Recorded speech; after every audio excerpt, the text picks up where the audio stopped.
Middle east में करीब 40 दिनों तक चली भीषण जंग के बाद जब अमेरिका और ईरान के बीच सीज फायर की खबर आई तो दुनिया ने राहत की सांस ली। ऐसा लगा कि शायद अब अमन चैन बहाल हो पाएगा, लेकिन क्या आप जानते हैं कि समझौते के बाद भी समंदर के बीचों बीच एक बहुत बड़ा मानवीय संकट खड़ा हो गया है।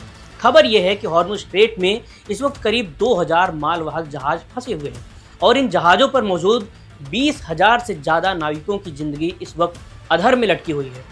समंदर के बीच में राशन खत्म हो रहा है, पीने के साफ पानी की बूंद बूंद के लिए लोग तरस रहे हैं। जंग के दौरान ईरान ने इस रास्ते को बंद कर दिया था और अब हालात ये हैं कि जहाज़ों से SOS यानी इमरजेंसी मैसेज लगातार भेजे जा रहे हैं, लेकिन कोई भी मदद उन तक नहीं पहुंच पा रही है क्योंकि जंग के डर से कोई भी सप्लाई बोट उन तक जाने का जोखिम नहीं उठा रही है। अब सवाल ये उठता है कि जब सीज फायर हो गया है तो ये जहाज वहां से निकल क्यों नहीं रहे, और इस सवाल का जवाब है खौफ। मौत का वो खौफ जो सीज फायर के ऐलान से भी बड़ा है।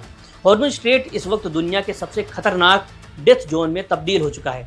जहाज़ों के कैप्टन और क्रू मेंबर्स अपनी जान दांव पर लगाने को बिल्कुल तैयार नहीं हैं। उन्हें डर है कि समझौते के बावजूद किसी भी वक्त कोई ड्रोन हमला या मिसाइल उनके जहाज को निशाना बना सकती है। इतना ही नहीं, दुनिया की बड़ी समुद्री बीमा कंपनियों ने भी अपने हाथ खड़े कर दिए हैं। बिना इंश्योरेंस के कोई भी कॉमर्शियल जहाज समंदर में एक कदम भी आगे नहीं बढ़ा सकता और बीमा कंपनियां इस माहौल में किसी भी सुरक्षा की गारंटी देने को तैयार नहीं है। जहाज मालिकों को डर है कि अगर उन्होंने अपने अरबों डॉलर के जहाज आगे भेजे और सीज फायर टूट गया तो उनकी पूरी कंपनी बर्बाद हो जाएगी। दरअसल कड़वी हकीकत ये है कि अमेरिका और ईरान के बीच ये सीज फायर कागजों पर तो है, लेकिन ज़मीन पर स्थिति कुछ और ही है। सीज फायर की शर्तों को लेकर के ज़बरदस्त कन्फ्यूजन बना हुआ है। ईरान का कहना है कि समझौते की एक बड़ी शर्त लेबनान पर हमले रोकना था, लेकिन हकीकत देखिए, सीज फायर के बाद इजराइल ने लेबनान पर हमले और ज़्यादा तेज कर दिए हैं।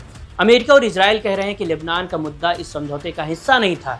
इधर ईरान चिल्ला चिल्ला कर कह रहा है कि ये सीज फायर का उल्लंघन है और अगले कुछ घंटे बेहद अहम होने वाले हैं। इसी राजनीतिक खींचतान के बीच अब वो 20,000 नाविक पिस रहे हैं जिनके लिए ये समझौता एक नई उम्मीद लेकर के आया था।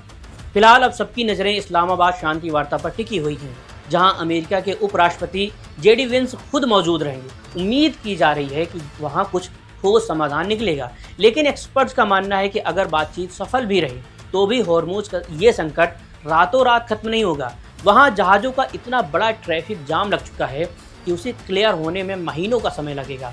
और सबसे बड़ी बात, ईरान अब इस रास्ते पर अपना कंट्रोल और सख्त करने जा रहा है। युद्ध में हुए नुकसान की भरपाई के लिए ईरान जहाज़ों से भारी भरकम टोल टैक्स वसूलने की तैयारी में है। यानी समंदर के इस रास्ते पर फिलहाल ना तो शांति दिख रही है और ना ही राहत। लेकिन बड़ा सवाल ये है कि राजनीति की इस बिसात पर क्या इंसानी जान की कोई कीमत नहीं रह गई।